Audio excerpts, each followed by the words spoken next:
దేవుని బిడ్డలారా, ఎడారి లాంటి పరిస్థితులు, ఎడారి లాంటి జీవితాలు చాలామందికి ఉన్నాయి.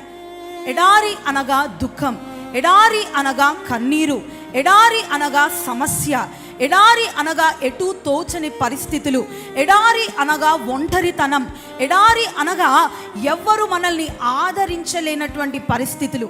మన జీవితంలో ఆయన చేసే ఒక నూతనమైనటువంటి అనుభవాలు ఏంటి అని అంటే, ఎడారిలో నేను నదులను పారజేస్తానన్నాడు.